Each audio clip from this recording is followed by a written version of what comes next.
What's up guys, it's Nicole, also known as Nikki Vegan. I hope that you're all doing well and staying really safe and healthy. I know that this is a very scary time for a lot of people, myself included, and something that has been very soothing to me is to get into the kitchen and do something a little bit more creative. And don't get me wrong, there are times where I literally make toast for a meal or peanut butter and jelly, or I just eat straight out of a bag because, that's real life, and sometimes you just want something fast or you don't feel like cooking. But on the other end of that spectrum, cooking and baking can be very creative, and I think whenever you're doing something creative, it really helps to kind of ease anxiety. It gets you really focused in the moment, and then on top of it, when it comes to baking or cooking, you have a delicious outcome afterwards. And if you're thinking it's not always a delicious outcome, trust me, I've been there, but I have worked on this recipe many times. I have so much cake in my freezer right now to prove it. I've designed this recipe to be not only easy to follow, but also I'm going to share some baking tips at the end of this video. So make sure you stay tuned for some vegan baking tips and hacks and just all of the things that could possibly go wrong. I'm going to address that later on in this video. So if you've struggled with vegan baking, like I know I have, make sure you stay tuned until the end, and I will hopefully be able to help make sure that your cake turns out perfectly and delicious, because this is such a delicious cake. It's actually a veganized version of the Bon Appetit's Earl Grey Yogurt Cake created by Molly Baz.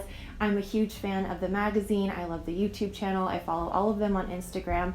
I'm a fan for sure, and this recipe basically took over the internet, and I thought it would be pretty easy to veganize. Turns out it wasn't. My first round was not great at all, but I've worked on this recipe and I've really put a lot of what I know about baking and the science of baking into developing this recipe to make sure that it is delicious, and I really love it. I'm excited for you guys to try it. So with all of that said, let's get started.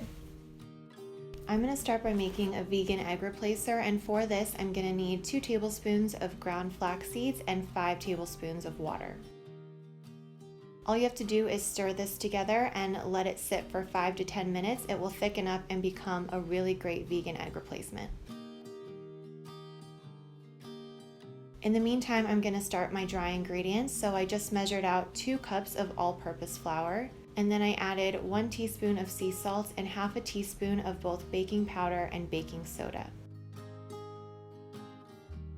Whisk this to make sure that all of the dry ingredients are evenly incorporated. This is an easy step to skip or to overlook, but it's actually really important, so just make sure that everything is well mixed and set that aside.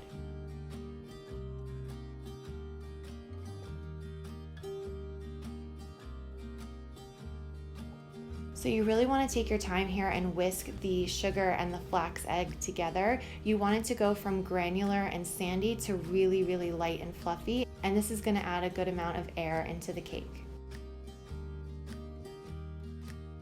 Next, we're going to add some vegan yogurt. I experimented with all different kinds of vegan yogurts and even a vegan sour cream to see what worked best, and I found that using the Kite Hill unsweetened plain yogurt worked really well, or the 365 brand almond milk yogurt. Then you're going to add some vanilla, and then it's time for the actual tea. You can use Earl Grey tea or Lady Grey tea. They're very similar, but Lady Grey is a little bit more mellow with even more bright citrus flavor. So I prefer to use Lady Grey for this recipe, but you're just going to stir that into the wet mixture.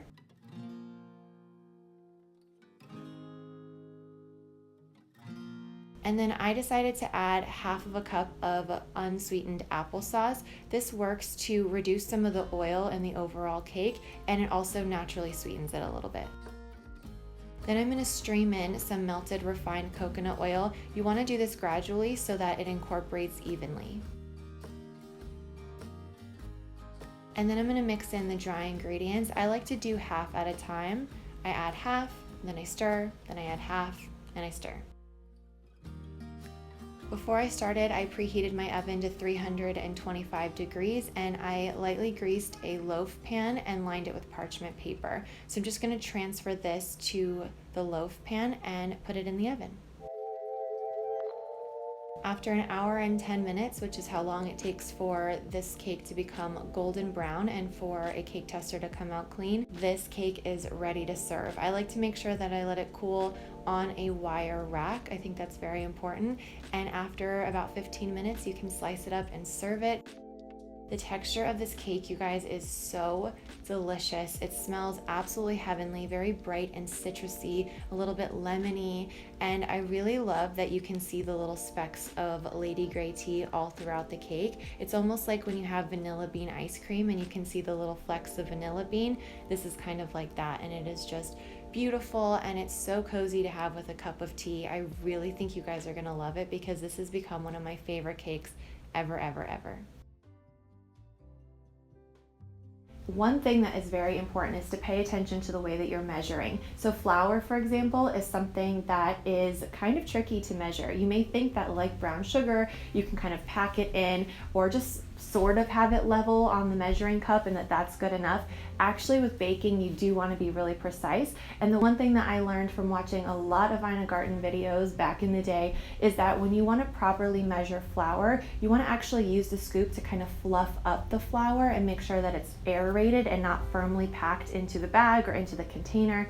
And then you kind of lightly scoop it and then level it off so it's even, and that's how you're going to measure out the perfect cup of flour. The reason this is important is because if you have too little, the dough is obviously going to be too wet and it might get really gummy and kind of gross. And then if it's too much, your cake is going to be really heavy and dense and dry, and that's not great either. So do make sure that you're measuring properly. Another thing that is really important with this recipe in particular, but just in general with vegan baking, is whenever you're creaming the sugar, whether it's into the butter or into the vegan egg, you really want to take your time and get that really light and fluffy. This makes a huge difference because it incorporates air into the batter. So if you've ever had kind of like sugar granules still in your cake after it's done baking, or you just didn't feel like it really has a nice lift or airy texture, it might be because of that. So what I like to do is really take my time and whip the flax egg and the sugar together until it gets light and fluffy. The texture totally changes from kind of sandy and granular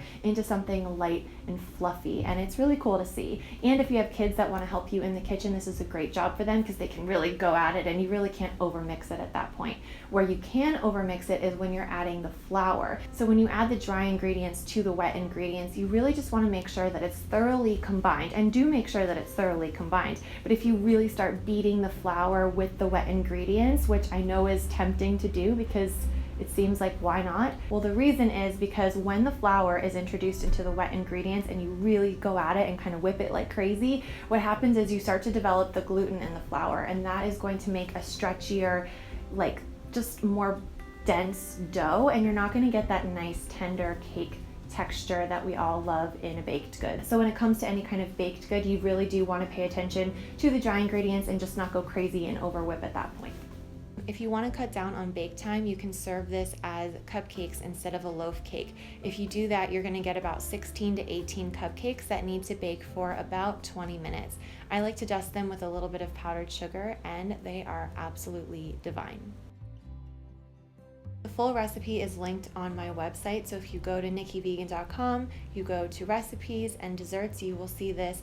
And not only is it written out, but I also have a ton of links to make this really helpful. So a lot of the ingredients that I used, I linked to the exact specific one that I used to make it easy for you guys.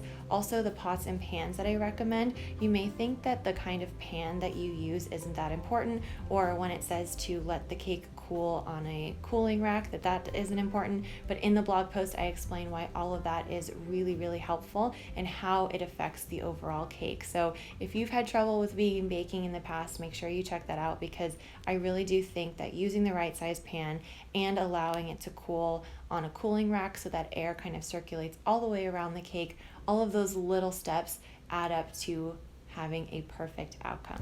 If you have any questions about this recipe, please feel free to leave them in the comments below. If you check out the description box under this video, you will find the full recipe as well as a link to my Instagram. So when you make this cake at home, you can go ahead and snap a picture, tag me in the picture so I can check it out. I would love to give you a shout out on my Instagram stories because that really does make my day. Please go ahead and share this video with a friend or family member who may be feeling a little bit extra anxious and could use a little bit of inspiration to get into the kitchen, get their hands doing something, making something creative. I know that it can be a very soothing process to make yourself something delicious, not only to actually build the recipe and have something to focus on, but then also it makes the house smell really cozy and you have a nice treat, you know, for that afternoon or for a couple of afternoons.